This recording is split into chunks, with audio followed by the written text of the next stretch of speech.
Memasuki puncak musim hujan di bulan Desember, bencana dahsyat terjadi di sejumlah daerah di tanah air. Apa penyebab bencana yang terjadi lebih besar dibanding tahun-tahun sebelumnya? Apakah faktor alih fungsi lahan oleh manusia turut memperparah kondisi alam? Saksikan dalam Siaga.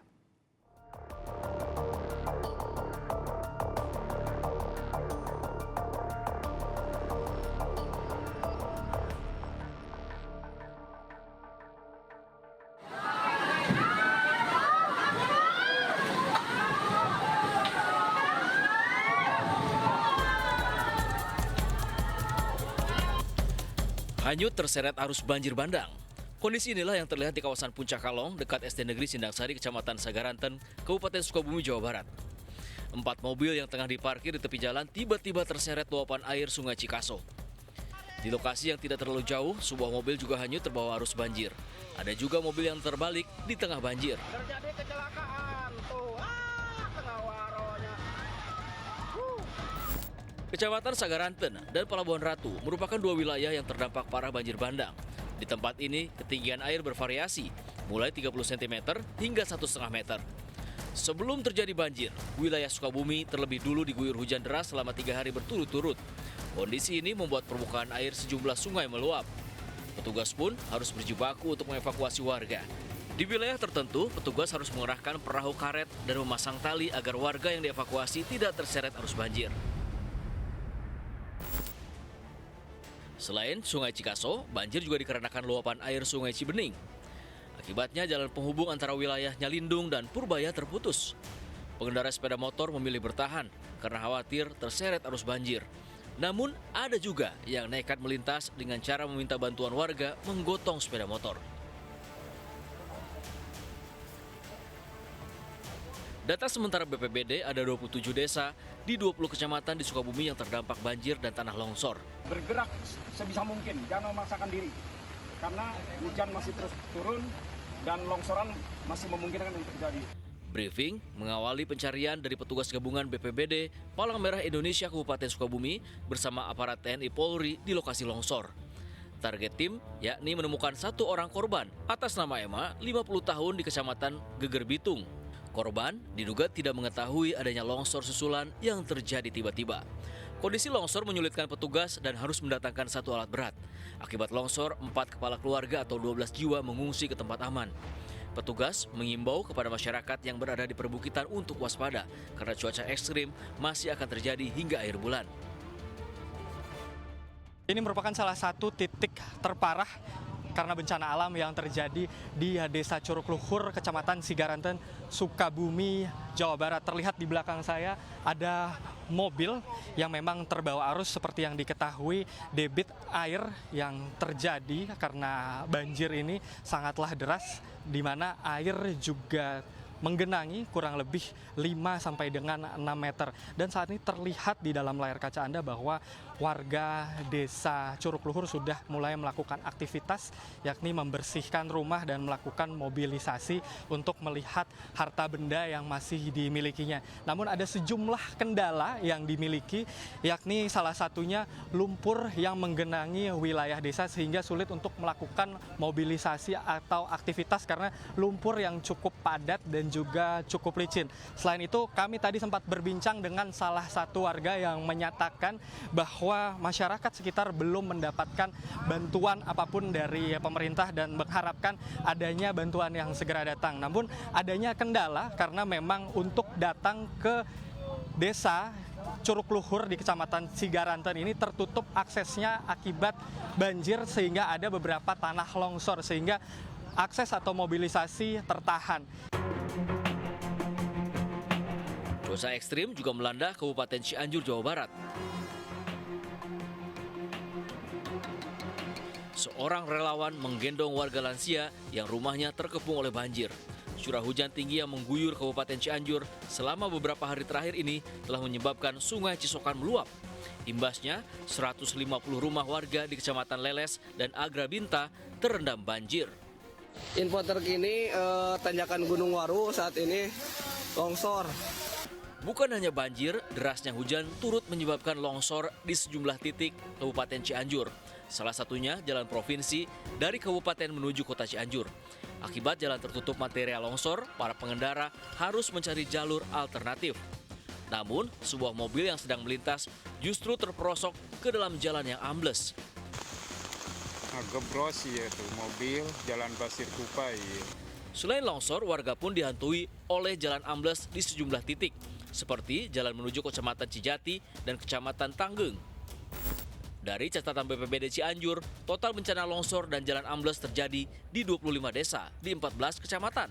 Nah, longsor, banjir, dan amblasnya jalan ini disebabkan apa sih Pak pemicu yang ininya Pak? Yang jelas hujan yang begitu lama, intensitas hujan yang begitu tinggi, menyebabkan mungkin ada resapan-resapan air dan menyebabkan terjadinya longsor. Mengingat cuaca ekstrim yang masih melanda daerah selatan Kabupaten Cianjur, warga diimbau selalu waspada. Apabila terkena dampak bencana, diminta untuk segera melapor ke BPBD setempat. Curah hujan tinggi di wilayah Kabupaten Pandeglang, Banten juga menyebabkan Sungai Cilemer meluap. Anggota Badan Penanggulangan Bencana Daerah Kabupaten Pandeglang memberikan bantuan makanan kepada warga terdampak banjir di Kampung Tajur, Desa Idaman, Kecamatan Patia, Kabupaten Pandeglang. Selain disebabkan hujan deras, banjir yang melanda Kampung Tajur, Desa Idaman, Kecamatan Patia juga merupakan dampak dari meluapnya Sungai Cilemer. Kampung Tajur, Desa Idaman, Kecamatan Patia merupakan satu dari sejumlah permukiman di sepanjang bantaran Sungai Cilemer yang dilanda banjir. Meski demikian, warga Kampung Tajur, Desa Idaman, Kecamatan Patia belum ada yang mengungsi dan masih bertahan di rumah mereka yang kebanjiran. Terdapat 410 kepala keluarga terdampak banjir luapan Sungai Cilemer dengan ketinggian banjir mencapai 120 cm. Badan Meteorologi, Klimatologi, dan Geofisika Wilayah 2 memprediksi wilayah Provinsi Banten pada bulan Desember curah hujan meningkat. Peralihan musim yang saat ini memasuki musim hujan menjadi salah satu faktor curah hujan di wilayah Provinsi Banten meningkat.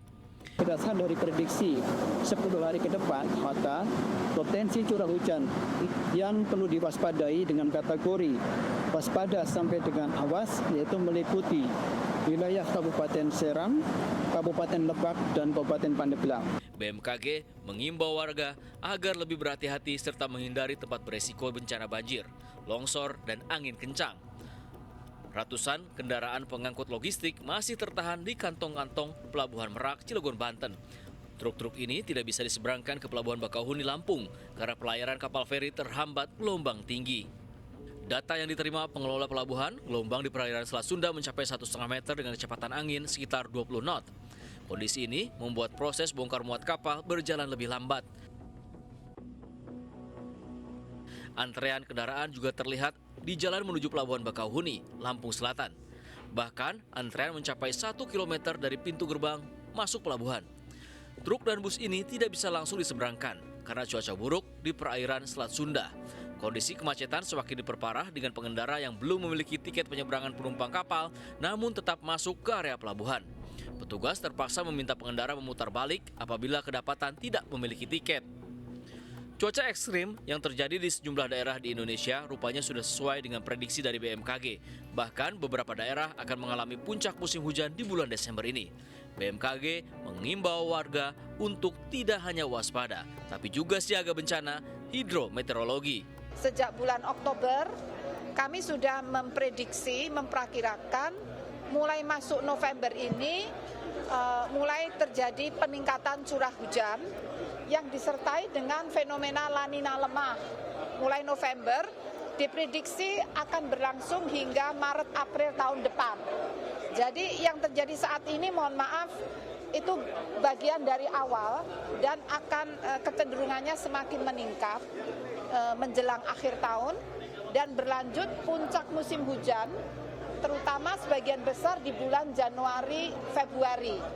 Namun di bulan Desember menjelang akhir tahun, di beberapa wilayah sudah mengalami puncak musim hujan.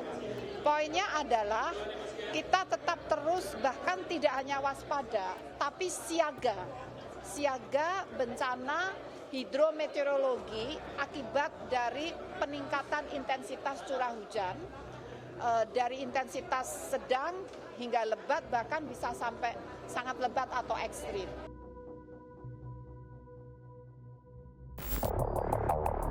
Banjir bandang di Sukabumi, Jawa Barat memang termasuk dalam kategori hidrometeorologi.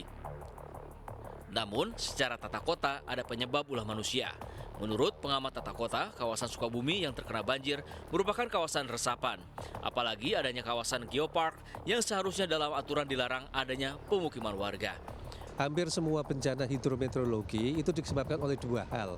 Satu adalah perubahan tata ruang. Ya. Artinya kalau tata ruang ini kan sudah mengatur sebenarnya daerah lindung yang mana, daerah resapan air mana. Bahkan kalau untuk kawasan geopark ini tidak boleh ada pembangunan. Nah, seringkali tata ruangnya itu berubah, peruntukan. Ya. Nah, yang kedua, konteksnya misalnya, kalau dalam konteks ini ada tahu sudah jadi daerah resapan air, hutan lindung misalnya.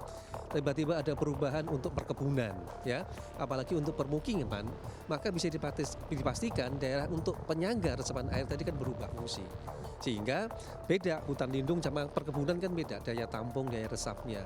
Maka mau terjadi bencana tinggal menunggu waktu. Fenomena alam tidak akan terjadi jika fungsi lahan tidak diubah, sehingga perlu adanya langkah yang dilakukan oleh pemerintah setempat dengan melakukan relokasi warga. Relokasi diperlukan dengan tujuan untuk menyelamatkan warga sekitar dan juga sebagai salah satu pencegahan agar bencana tidak menelan korban. Kalau ada pemukiman yang berada di daerah hutan lindung atau berada di daerah yang tidak boleh ada pemukiman, maka tugas pemerintah adalah merelokasi. Tujuannya ada dua. Satu, memitigasi bencana, mencegah terjadinya bencana longsor sama banjir tadi. Yang kedua yang tidak kalah penting justru adalah menyelamatkan nyawa warga tersebut. Ya. Perlu ada sosialisasi dan edukasi, karena apa? Karena banyak warga masyarakat tidak tahu kalau mereka bertempat tinggal di daerah yang rawan longsor, rawan banjir, dan yang tadi tidak sesuai dengan tata ruang yang berlaku. Justru tugas pemerintah menegakkan aturan ya untuk dalam tanda petik tadi, merelokasi ini kan bukan berarti menggusur ya, tetapi tadi upaya mencegah terjadinya bencana banjir sama longsor, dan tidak kalah penting adalah menyelamatkan nyawa warga di pemukiman tersebut. Secara garis besar, pemerintah perlu melakukan antisipasi terhadap daerah yang berpotensi terkena bencana hidrometeorologi. Pertama, lakukan sosialisasi terhadap warga sekitar akan potensi bencana alam di kawasannya. Kedua, penegakan hukum terhadap pengalihan fungsi lahan serta relokasi warga. Siklus alam terjadi tidak pernah berubah, namun bahaya fenomena alam terjadi karena ulah manusia itu sendiri. BMKG memprediksi cuaca ekstrim akan terus terjadi hingga akhir Desember 2024. Masyarakat dihimbau untuk lebih berhati-hati dan jangan pergi ke daerah rawan bencana. Terlebih menjelang libur Natal dan juga Tahun Baru, hindarilah daerah rawan bencana. Putu Bagus dan Ahmad Hilman melaporkan untuk Siaga Liputan 6 Malam.